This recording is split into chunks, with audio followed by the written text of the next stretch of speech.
un bilan globalement positif du parti de la Jeune République et des idées que nous avons défendues. Comment un parti qui se veut un socialisme personnaliste envisage la transformation sociale? Je reconnais qu'à l'époque du manifeste de Bierville, en 1975, nous avons défendu l'appropriation collective des grands moyens de production et d'échange.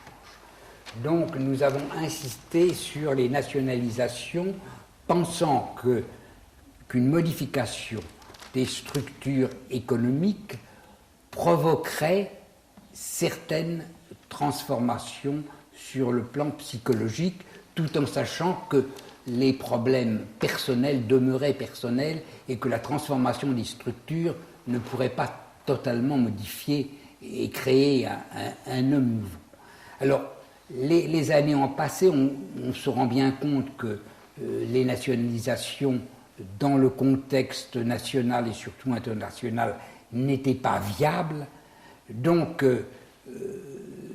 sur le plan strictement politique, si la Jeune République avait survécu à 1985, il est certain qu'elle n'évoquerait plus les nationalisations, mais et deviendrait une sorte de parti socialiste réformiste sur le plan des institutions, sur le plan des modifications socio-économiques. Mais la CDU est quand même un parti de démocratie chrétienne qui se rattache quand même au courant de droite. Donc il n'y a sûrement aucun rapport entre la Jeune République et la CDU, pas plus qu'il n'y a vraiment de proximité entre la démocratie chrétienne et la Jeune République. Mais sur la question que vous venez de poser, je crois que Gérard Brisset pourra apporter des précisions plus convaincantes que ce que je viens de dire.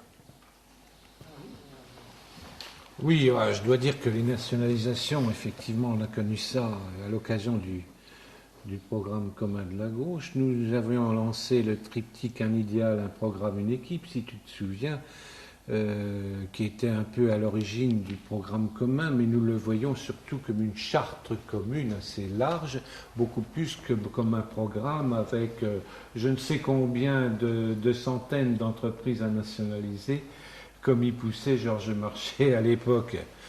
À l'époque de l'affaire Libre, je me souviens avoir écrit plusieurs articles, dont en particulier dans Combat, en disant ni vraiment nationalisation, ni étatisation, mais plutôt réforme de l'entreprise dans la perspective d'un conseil d'administration tripartite, c'est-à-dire où seraient représentés non seulement les actionnaires, et Dieu sait la puissance qu'ils ont aujourd'hui, ça déborde au point d'écraser sous la spéculation les entreprises, hein.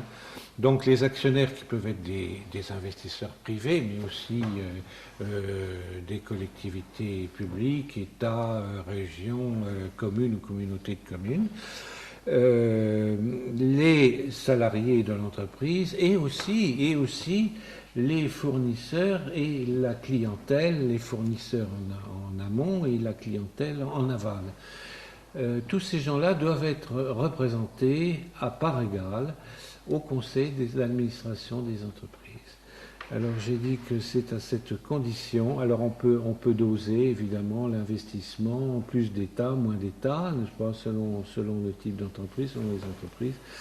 Mais à mon humble avis,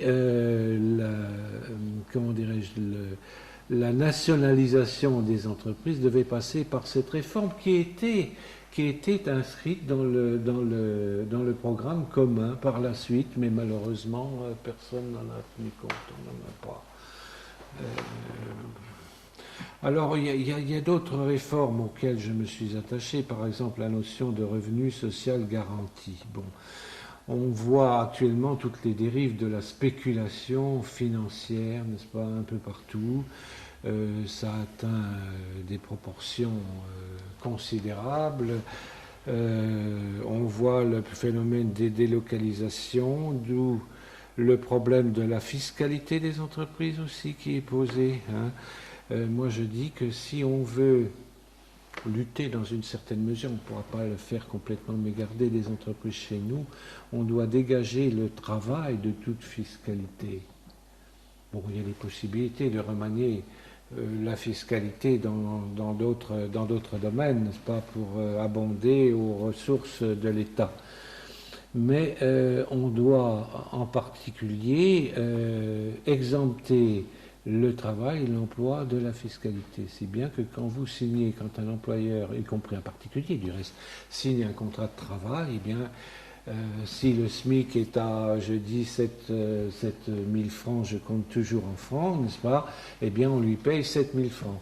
Et le reste ça abonde sur d'autres, de sorte que les entreprises sont exonérées de charges sociales qui sont énormes. Ça revient à payer double un salaire pratiquement dans une entreprise.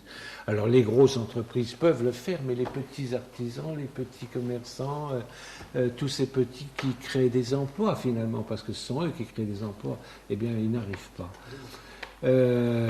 Alors le revenu social garanti, moi je dis qu'il faut verser au compte de chacun un revenu sous forme de monnaie de consommation non thésaurisable, c'est-à-dire sur laquelle on ne peut pas spéculer, et qui ne sert qu'à faire passer la production à la consommation. On sait produire mieux, de plus en plus vite, en qualité et en quantité, mais on ne sait pas répartir les richesses. Et alors on voit ce que ça donne, non seulement dans nos pays riches, supposés riches, n'est-ce pas, où il y a des écarts de plus en plus grands entre les riches, ceux qui possèdent et les autres, n'est-ce pas, mais au niveau des pays de ces pays que l'on appelait du tiers-monde il n'y a pas encore si longtemps, n'est-ce pas, que l'on appelle les pays du Sud maintenant. Voilà quelques pistes, par exemple, entre autres de réformes, n'est-ce pas, qui peuvent être entreprises. Est-ce que vous pourriez parler un peu de cette époque-là, c'est-à-dire, par exemple, le rôle de la GIA dans la naissance de la CFTC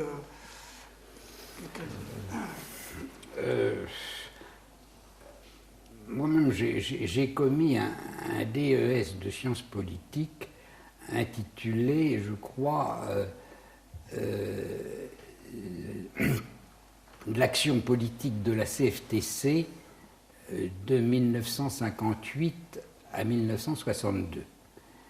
C'est-à-dire que j'avais suivi de très près l'action de la CFTC au moment de la guerre d'Algérie et juste avant sa transformation en 1964, je crois, en CFDT.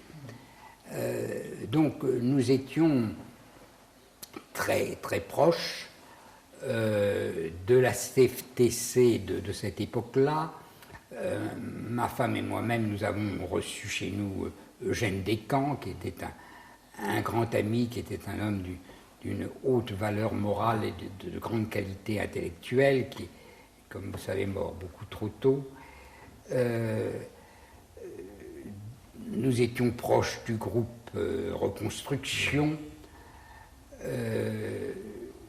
Donc, moi-même, j'ai été l'avocat de syndicats de la CFTC. Donc, nous étions très proches de ce mouvement syndical.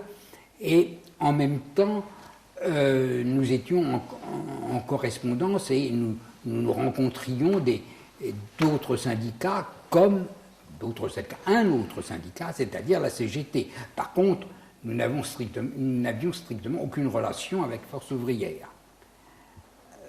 Mais nous étions très proches de ce courant reconstruction de la CFTC et en lien avec la CGT de cette époque-là.